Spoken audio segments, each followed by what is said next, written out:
My name is Marcus, and at 34 years old, I never thought my own brother would betray me.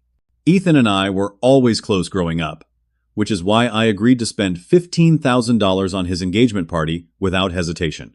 I wanted his special day to be perfect, but I never expected to end up standing alone surrounded by laughter at my expense. What happened next shocked everyone, including myself.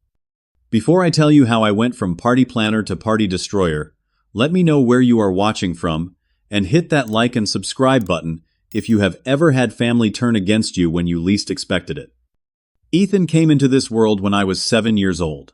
I still remember the day my parents brought him home from the hospital, this tiny bundle with curious eyes that seemed to track my every move. From that moment, I appointed myself his unofficial protector. Our childhood was typical of brothers with an age gap. I taught him how to ride a bike, helped him with homework, and defended him from neighborhood bullies. Our relationship changed dramatically when our parents divorced. I was 17 about to start college, while Ethan was only 10. The split was messy with our father moving across the country for a new job, and our mother Barbara struggling to maintain our middle-class lifestyle on a single income. As the older brother, I stepped up in ways I never anticipated. College became a balancing act between my classes and checking in on Ethan. I chose a local university, specifically to stay close to home. While other freshmen were partying and enjoying their newfound freedom, I was rushing back to help Ethan with science projects or attend his baseball games. Mom worked 2 jobs to keep us afloat, so I became the male role model in his life by default. When Ethan started showing interest in computer programming in high school, I spent weekends teaching him coding languages and helping him build his first website. By the time he was applying to colleges, I had graduated and secured a well-paying position at a software company. Without hesitation, I offered to cover what his scholarships did not. His education became my priority, even if it meant postponing my own plans for graduate school. Throughout his college years, I sent monthly checks, visited his campus regularly, and even helped him secure his first internship through my professional connections. We talked almost daily, sharing everything from career advice to relationship troubles. While I remained single-focused on building my career and helping my family, Ethan blossomed socially in college. He joined a fraternity, made dozens of friends, and by senior year met Sophia. Sophia came from an affluent background with parents who were both successful attorneys. From the first time Ethan mentioned her, I could tell this relationship was different. His voice changed when he talked about her, filled with excitement, and something I recognized as genuine love. They dated for 2 years before Ethan called me one Sunday morning, his voice shaking with excitement as he announced their engagement. I was genuinely happy for him. Despite remaining single myself, I never begrudged Ethan finding love. If anything, seeing him happy made all my sacrifices worthwhile. We celebrated with a simple dinner that night, just the 3 of us. Sophia seemed pleasant enough, though I noticed she often glanced at her phone during our conversation and made several comments about my modest apartment. A week later, our family dynamics shifted again when Mom announced that she and Ted, her boyfriend of 3 years, had eloped to Hawaii. Ted was a successful real estate developer whose wealth created an immediate financial divide in our family. Mom moved into his mansion in the suburbs, adopting a lifestyle of country clubs and charity galas that felt foreign to both Ethan and me. It was against this backdrop that Ethan approached me about the engagement party. We met for coffee at our usual spot, and I immediately noticed his nervousness. He fidgeted with his napkin, avoiding eye contact, until finally blurting out his request. "Marcus, I need a favor," he said, his voice uncharacteristically hesitant. "Sophia wants an engagement party, but her parents are saving for the wedding, and Mom says Ted is not comfortable paying for pre-wedding events for, quote, children from her previous marriage." My stomach tightened as I anticipated what was coming next. "Would you be willing to organize and pay for the engagement party?" he finally asked. "You have always been so good at planning things, and it would mean everything to Sophia and me." My initial instinct was hesitation. My savings were substantial but earmarked for a down payment on a house. However, looking at Ethan, all I saw was my little brother who I had helped raise. How could I say no to the one person who had been a constant in my life? Of course I agreed, pushing aside financial concerns. "I will make it special." The relief on his face was immediate and profound. He launched into Sophia's vision for the event, which quickly revealed itself to be more extravagant than I had anticipated. Still, I committed myself fully to the task, determined to give my brother the celebration he deserved. Over the next 3 months, I transformed into a part-time event planner.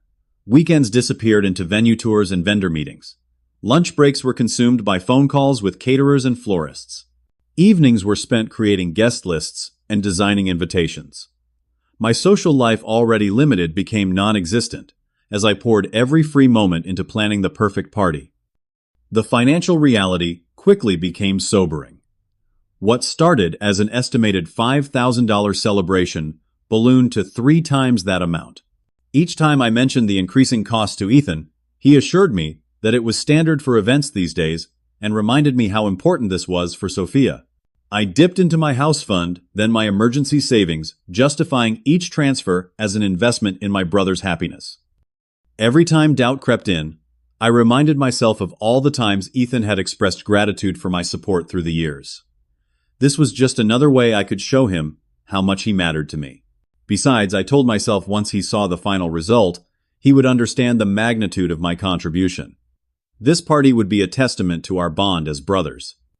The week before the engagement party transformed my apartment into command central for Operation Perfect Celebration, my dining table disappeared beneath seating charts and vendor contracts.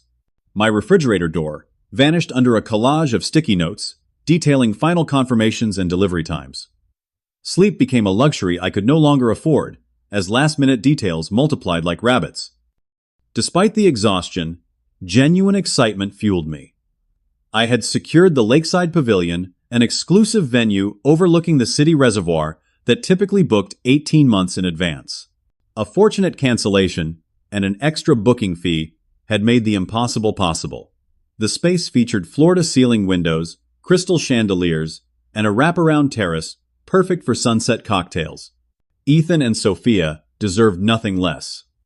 My first troubling interaction came when I met Sophia's parents, Robert and Diana Lawrence, at the venue for a final walkthrough. Diana inspected the space with a critical eye, running her manicured finger along surfaces, checking for dust, while Robert interrogated me about my job and living situation with the intensity of a prosecutor. "Software engineering," he repeated, when I explained my profession. "Interesting choice. Not as prestigious as law, of course, but stable, I suppose. Sophia tells us you live in that apartment complex on the east side, near the train tracks." His tone made my modest but comfortable home sound like a cardboard box under a bridge. I swallowed my pride and redirected the conversation to the party details, only to have Diana interrupt with concerns about the chosen color scheme. "Emerald and gold are lovely, but Sophia has always envisioned blush and champagne for her celebrations," she said. Despite Ethan and Sophia specifically requesting the former colors months ago. When I mentioned this, Diana smiled tightly. "I believe I know my daughter's preferences better than her future brother-in-law, who she has met a handful of times." The comment stung but seemed isolated, until I noticed Ethan becoming increasingly distant during the final planning stages. Texts went unanswered for hours. Calls were cut short with vague excuses. When we did connect, he seemed distracted, often deferring decisions with whatever Sophia wants, or just check with mom. 3 days before the party, Sophia called with last-minute changes that sent me scrambling. She wanted the champagne upgraded from the already premium selection to an exclusive vintage that cost 3 times as much. The centerpieces we had agreed upon suddenly seemed too simple and needed enhancement with imported flowers. The live quartet I had booked needed to add 2 additional musicians to fill the space properly. Each change came without acknowledgement of the additional costs or my time required to implement them. When I gently mentioned the budget, Sophia's voice cooled noticeably. "I thought you wanted to make this special for Ethan," she said. "My parents spent $30,000 just on my cousin's baby shower. Surely you can manage these small adjustments for your only brother's engagement." I agreed, of course. That evening, I stopped by Ethan's apartment to drop off the final schedule. Through the partially open door, I overheard a conversation that made me freeze in the hallway. "Marcus is going all out with this party," Sophia was saying, her tone more amused than impressed. "Do you think he is compensating for something? 34? And still single? No serious relationship ever?" I expected my brother to defend me, Instead, I heard his laugh join hers. Classic Marcus, Ethan replied, always trying too hard. Remember when he showed up to my college graduation in that awful suit he thought looked professional? At least his wallet is good for something. Their laughter felt like ice water in my veins. I stood paralyzed, invitation envelope clutched in my hand, as they continued to discuss my apparent desperation for connection and lack of social life. Eventually I left without announcing my presence. The schedule slipped under their door while they remained oblivious to my visit. I spent that night staring at my ceiling, telling myself that pre-wedding stress was bringing out the worst in them. People say things they do not mean when under pressure. Besides, this party wasn't about me. It was about celebrating Ethan and Sophia. My feelings were secondary. The day before the party brought new challenges when the caterer called in a panic about a mix-up with the appetizer selection. Resolving the issue required an additional payment of $800, which I provided without hesitation.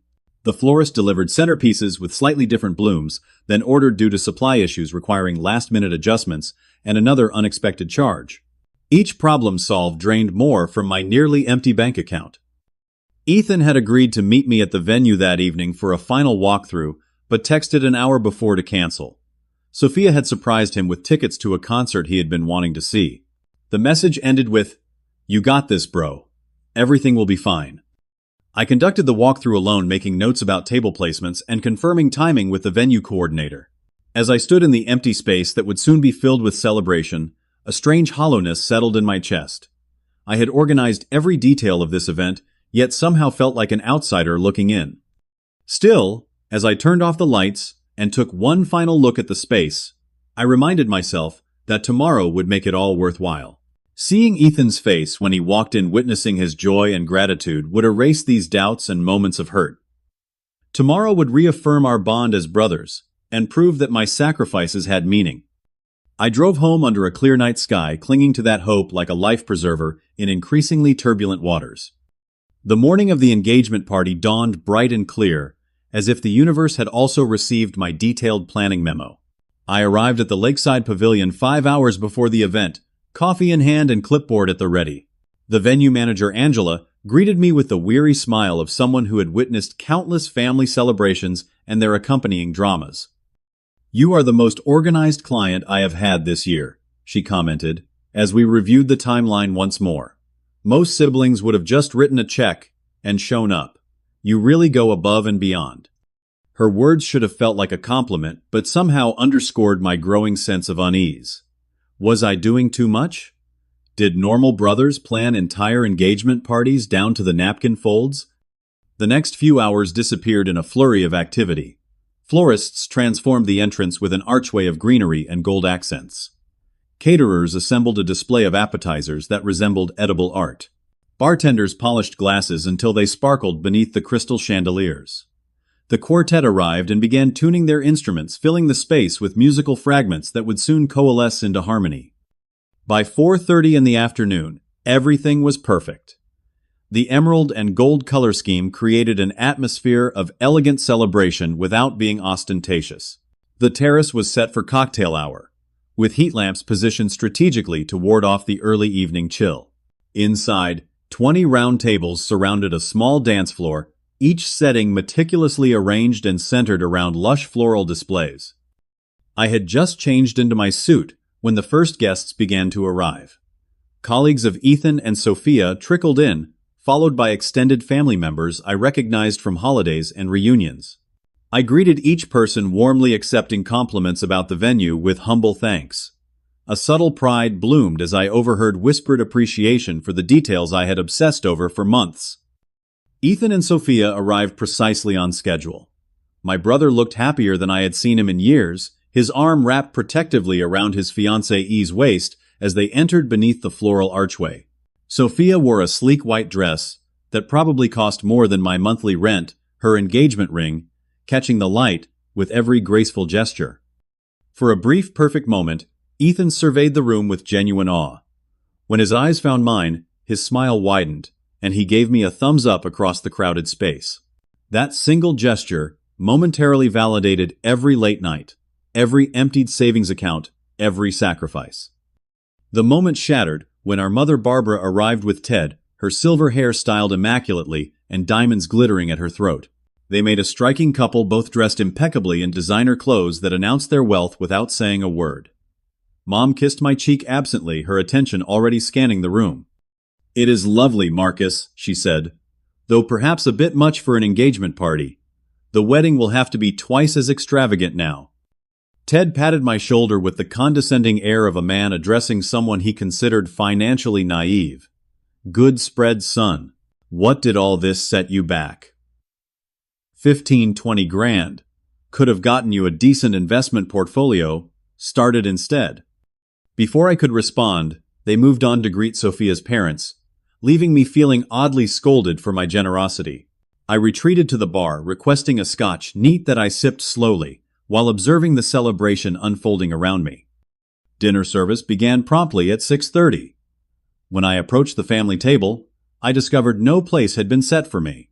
Instead, I was directed to a table near the back, populated by distant cousins and friends who had not made the cut for the main table.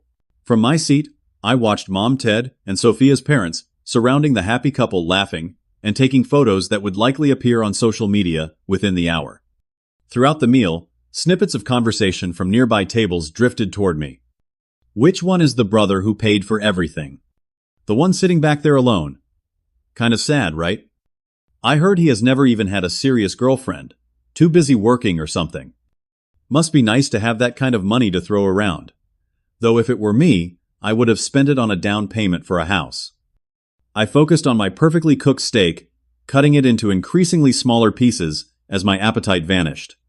The quartet played beautifully, the food was delicious, and the champagne flowed freely. By all objective measures, the party was a success.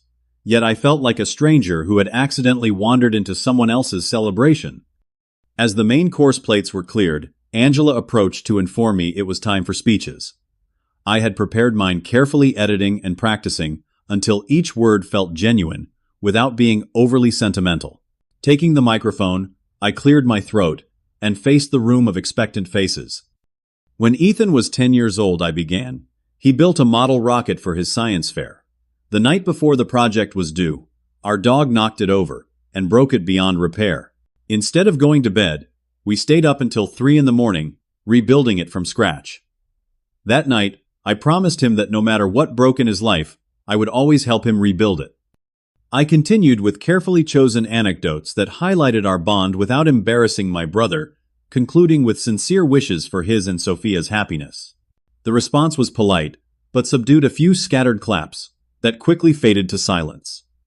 Ethan followed with his own speech, thanking his future in-laws profusely for their support and guidance. He mentioned our mother and Ted's generosity, despite their contribution being limited to wedding advice. When he finally acknowledged my role, it was brief and perfunctory. "And thanks to my brother for putting this together," he said, raising his glass in my general direction without making eye contact. "Much appreciated, bro." The contrast between his effusive gratitude to others and the casual dismissal of my contribution was not lost on me, nor apparently on several guests who exchanged meaningful glances. Sophia's father followed with a speech that focused primarily on his daughter's accomplishments and the Lawrence family's excitement about welcoming Ethan to their tradition of excellence. As dessert was served, I overheard Sophia's mother discussing wedding venues with Barbara. "Of course, we will need something much more substantial than this for the actual wedding," she said, waving her hand dismissively at the surroundings that had cost me nearly every penny I had saved. "We are thinking the Grand Plaza downtown.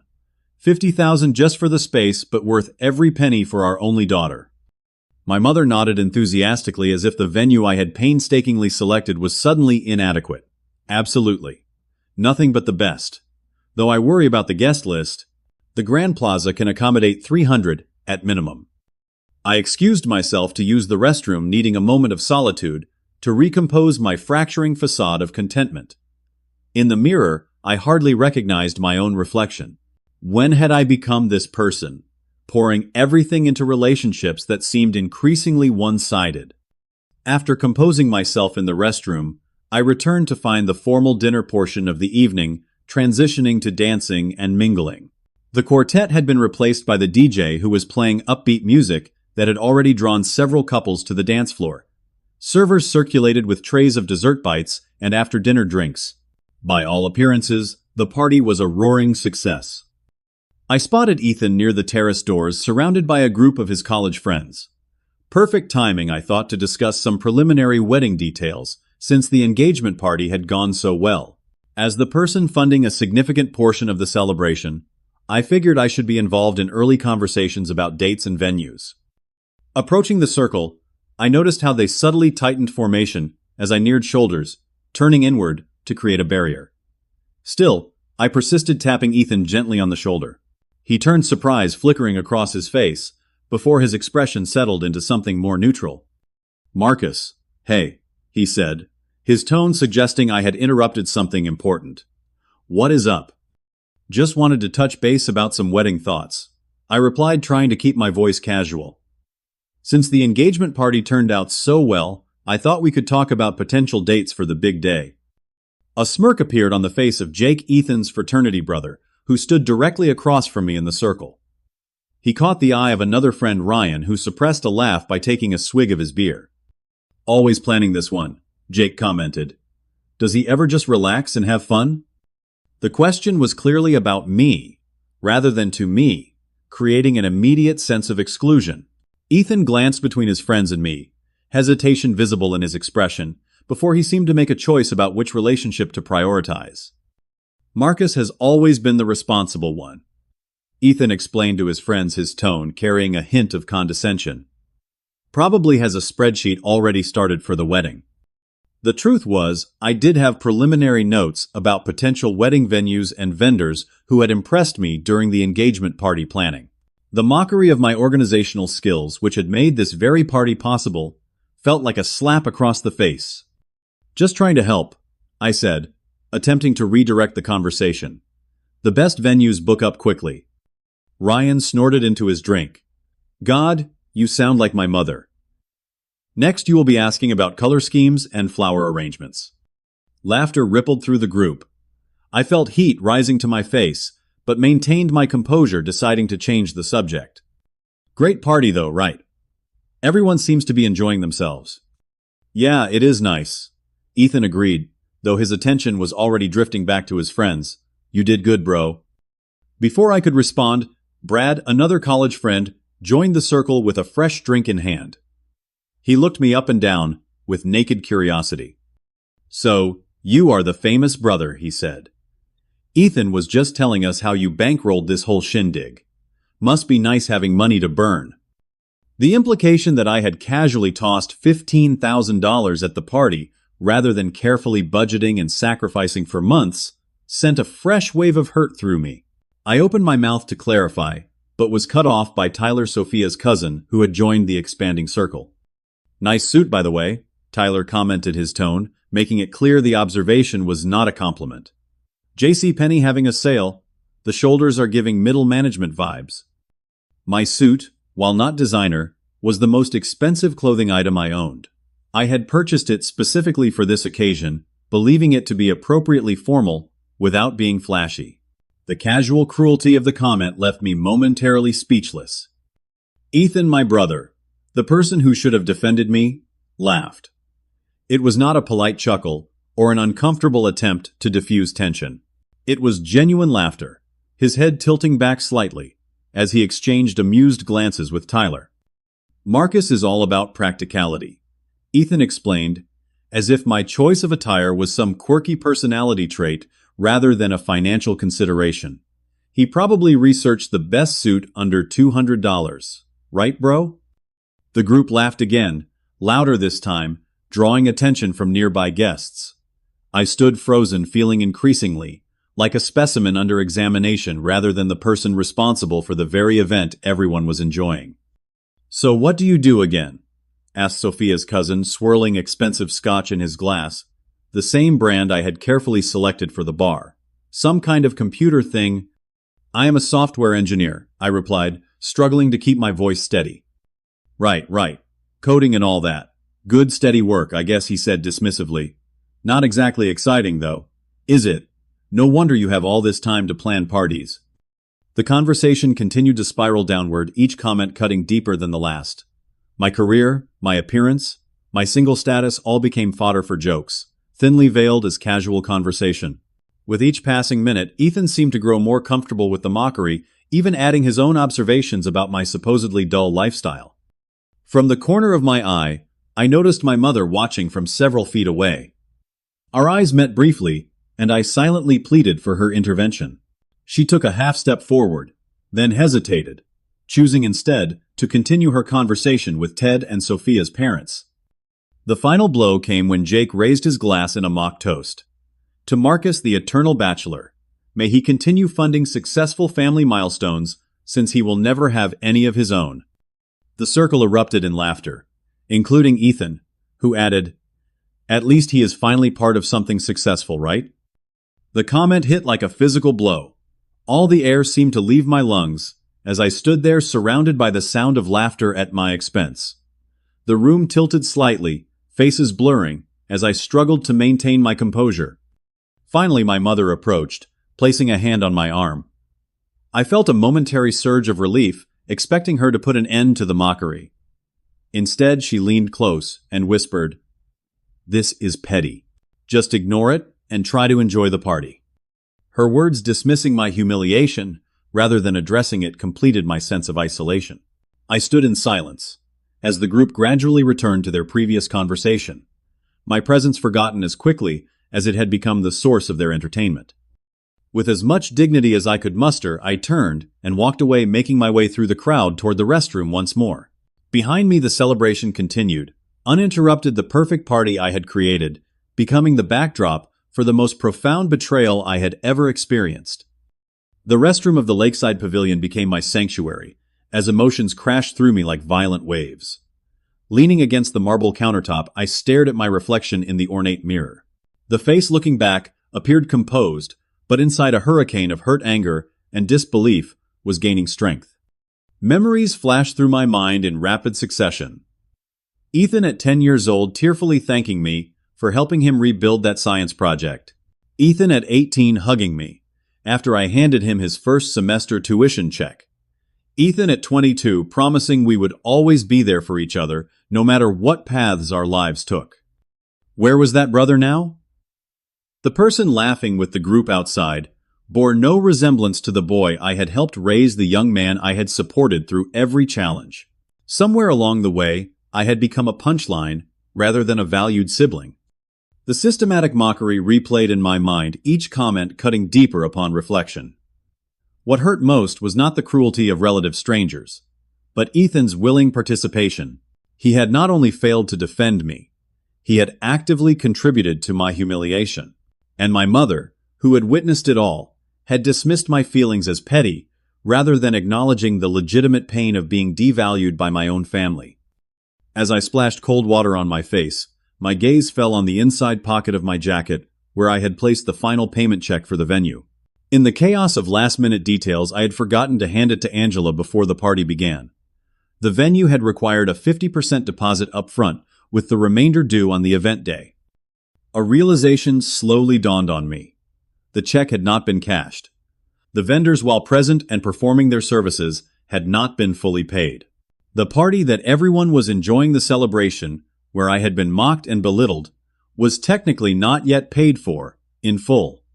For the first time that evening, a sense of power returned to me. I had two choices: I could return to the party, hand over the check, and continue to be the doormat my family apparently expected me to be. Or I could take action, assert my worth, and send a clear message that I deserved better treatment. The decision crystallized with surprising clarity. If my contribution was so meaningless that it could be mocked openly, perhaps it should be withdrawn entirely. This was not about revenge, it was about self-respect. I straightened my tie, smoothed my apparently inferior suit jacket, and walked out of the bathroom with newfound determination. Instead of returning to the main hall, I turned down the corridor that led to the administrative offices of the venue. The sounds of celebration faded with each step, replaced by the quiet efficiency of the building's operations center. Angela looked up in surprise when I knocked on her partially open door. "Marcus, is everything all right? Do you need something for the party?" "Actually," I said, my voice steadier than I expected. "I need to speak with you about a change of plans." and then I will need to talk with each of the vendors currently working the event. Confusion crossed her face. Is there a problem with the services? No, the services are excellent, I assured her. This is a personal matter. Could you please call the catering manager, DJ, bartending service and photography team to meet me here as soon as possible? It is rather urgent. Something in my tone must have conveyed the seriousness of the situation because Angela nodded and reached for the venue's internal communication system without further questions. Within 15 minutes, representatives from each service provider had assembled in the conference room adjacent to Angela's office, expressions ranging from concerned to annoyed at being pulled away from their duties. I addressed them collectively, maintaining the professional demeanor I had cultivated throughout months of planning. Thank you for coming. I want to begin by saying that each of you has provided exceptional service tonight. The issue I need to discuss has nothing to do with your performance. I took a deep breath before continuing. Due to unforeseen circumstances, I need to terminate the remainder of tonight's services effective immediately. According to your contracts, this will trigger the cancellation clauses we discussed during booking. The room erupted in surprised murmurs. The catering manager, a veteran of the event industry named Michael, spoke first. Sir, dinner has already been served. Our staff is currently preparing for dessert service and late-night snacks. I understand, I replied calmly. I am prepared to pay the cancellation fee, as outlined in our agreement, which should cover services rendered plus 20%. However, I will not be releasing the final payment for the full service package. One by one, I negotiated with each vendor. The DJ agreed to announce a technical difficulty and pack up after I offered an additional $100 beyond the cancellation fee. The bartenders were more resistant until I reminded them that the contract specifically allowed for early termination with proper compensation. The photographers, a husband and wife team, were the most understanding, quietly agreeing to download what they had captured so far onto a flash drive before departing. Throughout these negotiations, I maintained a composed, almost detached demeanor, as if this were simply another business transaction rather than the systematic dismantling of my brother's engagement party. Inside, emotions continued to churn, but externally, I was the picture of professional efficiency. Finally, only Angela remained her expression, a mixture of concern and professional neutrality. Marcus the First have to ask, is everything okay? This is highly unusual. I removed the venue payment check from my jacket pocket and placed it on the table between us. This is the final payment we discussed. I will not be providing it today. Instead, I would like to pay the cancellation fee as outlined in our contract section 7, paragraph 3. Angela frowned, pulling out her copy of the agreement. That would be 50% of the remaining balance, which you have already paid as deposit, plus a 20% fee for same-day cancellation. But the event is already underway. The contract specifies that final payment is due before conclusion of the event, I pointed out. Until that payment is made, either party maintains the right to terminate with proper compensation for services rendered. I am exercising that right. As a software engineer who regularly reviewed complex contracts, I had read the venue agreement thoroughly before signing. What had seemed like unnecessary legal details months ago now provided the framework for my unexpected exit strategy. After several minutes of discussion and a quick call to her manager, Angela reluctantly processed my cancellation payment. I provided my credit card for the additional fees, watching impassively as months of financial planning were reduced to a series of transaction receipts. The venue will need to inform guests of the early closure, Angela said finally. We typically provide 30 minutes notice. That will be fine, I agreed. Please ensure all personal items are collected and preparations for departure begin immediately. As I signed the final paperwork, a strange calm settled over me. The check that would have completed payment for the celebration remained in my possession, along with what remained of my dignity. No one at the party had noticed my absence for over an hour, too, caught up in the festivities to realize that the person who had made it all possible was systematically unmaking it behind the scenes.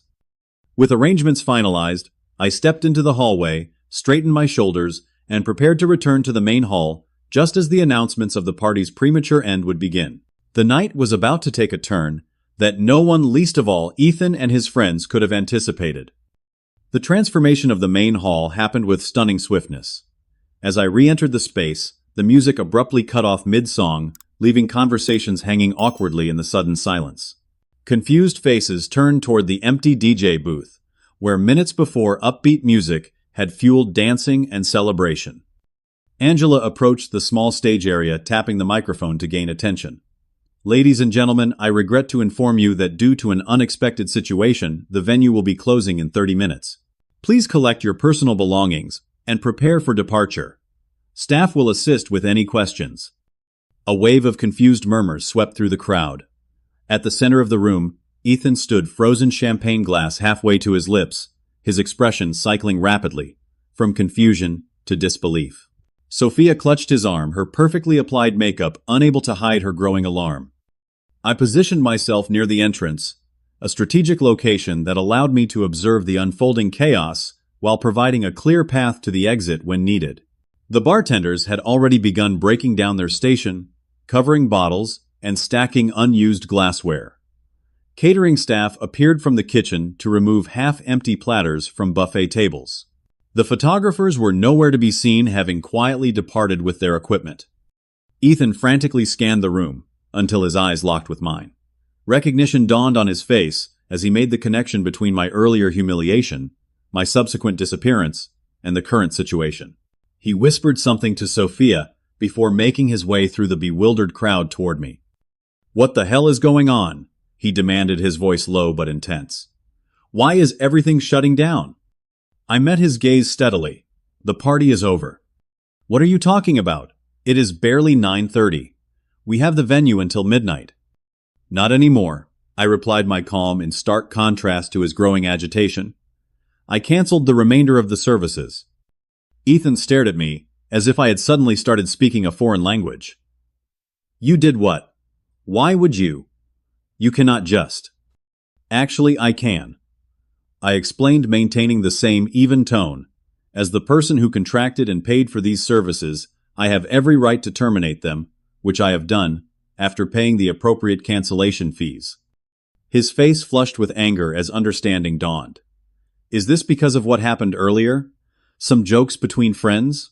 You are ruining our engagement party over that?" "Those were not jokes between friends," I corrected him. "That was public mockery of the person who sacrificed everything to create this celebration for you. A celebration during which you actively participated in humiliating me." Sophia appeared at Ethan's side, her expression a mixture of fury and embarrassment.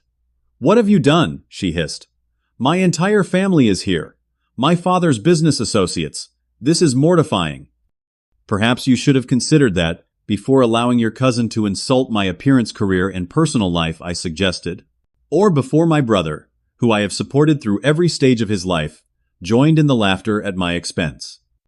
By now, other guests had begun to notice our tense exchange. Sophia's parents approached rapidly, followed by my mother and Ted. Barbara's face was pale with shock, while Robert Lawrence's complexion had turned an alarming shade of red.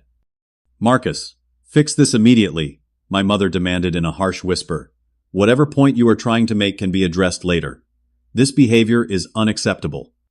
"I agree that unacceptable behavior occurred tonight," I replied. "But it was not my decision to cancel services that crossed that line. It was the collective choice to treat me with contempt, despite my considerable contribution to this event." Robert Lawrence stepped forward, using his imposing height to loom over me in what I assumed was a tactic he employed in courtrooms. "Young man, I do not know what kind of game you are playing, but this display is childish and embarrassing. If this is about money, I can write a check right now to cover whatever costs you have incurred." The offer clearly meant to diminish my contribution further. By suggesting it could be easily replaced only strengthened my resolve. "This has never been about money, Mr. Lawrence. It is about respect. Something that has been notably absent tonight." Ethan, perhaps sensing that intimidation tactics would not work, changed his approach. His expression softened, and he placed a hand on my shoulder in a gesture of apparent reconciliation. "Marcus, I am sorry if we hurt your feelings. You know how guys can be sometimes just messing around. I did not think you would take it so seriously." The insincerity of his apology was transparent. Not "I am sorry for what I said," but "I am sorry if you were hurt." The classic non-apology that placed the blame on my sensitivity rather than his actions. The patronizing tone only confirmed that he still did not understand the depth of his betrayal. 15 years, I said quietly. For 15 years, I have put your needs above my own. I helped raise you after Dad left. I contributed to your education. I supported every dream and ambition you ever expressed. And this is how you repay that dedication, by making me the butt of jokes for your friends' entertainment. Guilt flickered briefly across his face, quickly replaced by defensive anger. So, this is punishment, ruining our engagement party because your feelings got hurt. This is exactly why the guys were saying you need to lighten up. That comment broke the last thread of restraint I had been clinging to. No, Ethan. This is not punishment. This is consequence. For the first time in our relationship, I am prioritizing my self-respect over your desires. The $15,000 I spent on this party came from my house down payment fund. I worked 60-hour weeks for months to afford this celebration. I deserve better than mockery in return. Sophia, who had been whispering furiously with her parents, turned back to our conversation with renewed fury. You have completely embarrassed us, in front of everyone we know. This is supposed to be our special night. It was supposed to be a celebration of your relationship and future together. I corrected her. Instead, it became an opportunity to belittle the person who made it possible. Perhaps this early ending will provide time for reflection on gratitude and respect. By now, venue staff were politely but firmly directing guests toward the exit. The beautiful decorations I had selected were being quickly dismantled. The spectacular cake, which had not yet been cut, was being carefully boxed for removal. The perfect evening I had envisioned was dissolving before our eyes. My mother grabbed my arm, her fingers digging painfully into my bicep. You need to fix this right now, she demanded, her voice shaking with anger. Call back the vendors. Pay whatever it takes. I gently, but firmly removed her hand. No, Mom, I will not fix this because I did not break it. You stood there and watched your son be humiliated by his own brother and friends. You called my hurt feelings petty, rather than addressing the behavior that caused them. You are as responsible for this outcome as anyone. For perhaps the first time in our adult relationship, I saw uncertainty in my mother's eyes. Her carefully constructed image of family harmony was crumbling, and she had no script for this unexpected scenario. Ted, ever the businessman, attempted to negotiate. Look, Marcus, we all say things we regret sometimes. Let us get the party back on track, and tomorrow we can discuss how to make this right. I will personally cover any additional costs. The contracts have been terminated, I informed him. The staff has other commitments. There is no resuming the party tonight.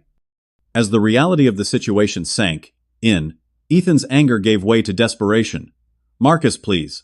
This is important to us. To Sophia. To her family. We can work through whatever issues you are having, but not like this. Not by ruining everything. For a moment, seeing my little brother's pleading expression, I almost wavered.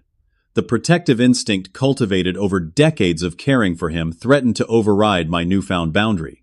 Then I remembered his laughter, the casual cruelty of his remarks, the willing sacrifice of our bond for the approval of others. I am sorry you feel the party is ruined, I said finally. But perhaps this experience will help you understand that relationships require mutual respect to flourish. I hope you and Sophia have a wonderful wedding and marriage. I wish you both happiness. With those words, I turned and walked toward the exit, ignoring the continued protests behind me. Guests parted before me, expressions ranging from confusion to judgment to unexpected sympathy. A few familiar faces, distant cousins and family friends who had witnessed the earlier mockery, nodded slightly as I passed silent acknowledgement of understanding. As I stepped into the cool night air, the weight of the evening's events pressed heavily on my shoulders. My phone had already begun vibrating continuously in my pocket, calls and messages from family members that I was not yet ready to address. I silenced it without looking at the screen, and walked to my car, each step carrying me further from the pattern of self-sacrifice that had defined my relationship with my brother for too long. Driving home through darkened streets, a complex mixture of emotions churned within me. Sadness for what had been lost, anger at how I had been treated, uncertainty about what the future held for my family relationships. But beneath it all, a small growing sense of peace. For the first time in memory, I had chosen myself, established a boundary, and demanded the respect I deserved. The fallout would be substantial. Relationships might be permanently altered. But as I pulled into my apartment parking lot, I knew with unexpected certainty that I had made the right choice. 1 week after the engagement party debacle, my apartment resembled a communications command center during crisis. My phone contained 78 missed calls and over 100 text messages, primarily from Ethan, my mother, and increasingly extended family members who had been enlisted to intervene. My email inbox overflowed with subject lines ranging from "We need to talk" to "How could you" to "Please respond." A stack of cards had accumulated in my mailbox, their handwritten notes varying from angry accusations to tentative expressions of support. I had responded to none of them. Instead, I had taken a week of previously unused vacation time, informed my team lead I was dealing with a family emergency, and focused on processing the seismic shift in my relationships. Each day brought new realizations about patterns I had accepted for years. The one-sided nature of my relationship with Ethan, my mother's consistent prioritization of peace over accountability, my own willingness to sacrifice my needs for others' wants. On the 8th day, I finally turned my phone back on and began the process of sorting through the aftermath. My father, who had maintained limited contact since the divorce, had sent a simple message: "Heard what happened. Sometimes standing up for yourself is the hardest thing to do. Call if you want to talk." The unexpected support from the parent I had been least close to brought tears to my eyes. Most surprising were the messages from 2 of my cousins who had attended the party. "What happened to you was wrong," wrote Rachel. "The way they talked to you was cruel. For what it is worth, I think you deserved better." Her brother Michael had sent a similar note. "That took guts, Marcus. Not many people would have the courage to walk away like that. Let me know if you want to grab a beer sometime." These small expressions of understanding provided anchor points as I navigated the stormy waters of family estrangement. They confirmed that my perception of events was not, as some messages suggested, an overreaction or misunderstanding. Eventually, I crafted careful responses to my mother and Ethan, setting clear boundaries about future communication. To my mother, I explained that I would need time before considering family gatherings again, and that any reconciliation would require acknowledgement of how her actions had contributed to the situation. To Ethan, I was more direct, outlining specifically how his behavior had damaged our relationship and what would need to change before we could rebuild trust. Their responses were predictably defensive at first. My mother insisted I was being unnecessarily dramatic about a few thoughtless comments. Ethan attempted to minimize his participation, claiming he had just gone along with the guys and never meant to hurt me. Neither seemed capable of recognizing how years of small disrespects had culminated in that moment of public humiliation. As weeks passed, I gradually reconstructed my life around new priorities. I reconnected with friends I had neglected during months of party planning. I joined a local hiking group that met on weekends, discovering unexpected pleasure in fresh air and physical challenge. I even accepted a dinner invitation from a colleague I had always enjoyed talking to, the first step toward possibly expanding my social circle beyond work relationships. Most importantly, I began therapy, working with a counselor to understand the roots of my people-pleasing tendencies and establish healthier relationship patterns. Each session brought new insights about boundaries, self-worth, and the difference between generosity and martyrdom. 3 months after the party, I encountered Ethan unexpectedly at our favorite coffee shop. The moment of recognition was awkward, both of us frozen in place before social convention compelled us to acknowledge each other. After a hesitant greeting, he asked if I would be willing to sit and talk for a few minutes. Against my better judgment, I agreed. "I have been doing a lot of thinking," he began, fidgeting with his coffee cup, "about that night, about our relationship. I realized I have taken you for granted for years." His words seemed rehearsed but sincere. He explained that in the weeks following the party, he had begun to see patterns in his own behavior that troubled him, how he had come to expect my support without reciprocation, how he had allowed others to disrespect me to elevate his own social standing, how easy it had been to forget all I had done for him when it became inconvenient to remember. "I am not asking for immediate forgiveness," he said finally. "I just wanted you to know that I understand better now why you did what you did, and I am sorry. Really sorry, not just sorry you were hurt. It was not a perfect apology, but it was a start. We parted with no promises, but a tentative openness to further conversation. It would take much more than one coffee shop admission to rebuild what had been broken, but for the first time I saw the possibility of a relationship based on mutual respect rather than obligation. 6 months after the incident, I heard through family channels that Ethan and Sophia had postponed their wedding indefinitely.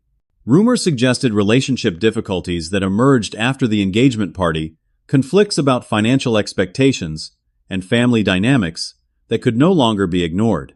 While I took no pleasure in their struggles, I recognized that perhaps the abrupt end to their celebration had forced conversations that needed to happen before they committed to marriage. As for my mother, our relationship remained strained but evolving. Her initial anger had gradually given way to uncomfortable reflection about her role as peacekeeper at the expense of accountability. During our infrequent phone calls, I could sense her struggling to reconcile her image of our family with the reality that had been exposed that night. 1 year after the engagement party, my life looked markedly different. I had been promoted at work, recognition of the focus and energy I now invested in my career, rather than family drama. I had developed new friendships that were refreshingly balanced relationships, where support flowed in both directions. I had even begun dating someone who appreciated my organizational skills and generous nature, rather than exploiting them. Most significantly, I had learned to distinguish between healthy giving and self-erasure. The desire to support those I cared about remained, but now accompanied by the wisdom to recognize when that support was appreciated versus expected. I no longer confused sacrifice with love, or confused accommodation with connection. Ethan and I had cautiously resumed limited contact primarily through text messages and occasional lunch meetings. Our conversations remained somewhat superficial, but no longer burdened by the weight of unspoken resentments. He had taken a job in another state, a fresh start that seemed beneficial for both of us. Distance created space for a different kind of relationship to emerge, one based on choice rather than obligation. The engagement party that ended so dramatically had ultimately given me something far more valuable than it cost. It had forced me to recognize that relationships without respect are transactions rather than connections. That love without boundaries becomes a prison rather than a sanctuary. That sometimes walking away is the most powerful form of self-advocacy. If you have ever struggled with setting boundaries or felt taken for granted by those closest to you, remember that respect is not negotiable in healthy relationships. Your worth is not determined by what you provide to others, but by the inherent value of who you are. Have you ever had to make a difficult choice to protect your self-respect? Share your experience in the comments below. And if this story resonated with you, please like, subscribe, and share with someone who might need this reminder that standing up for yourself is not selfish, but necessary. Thank you for listening to my journey, and remember, sometimes the most important relationship to repair is the one with yourself.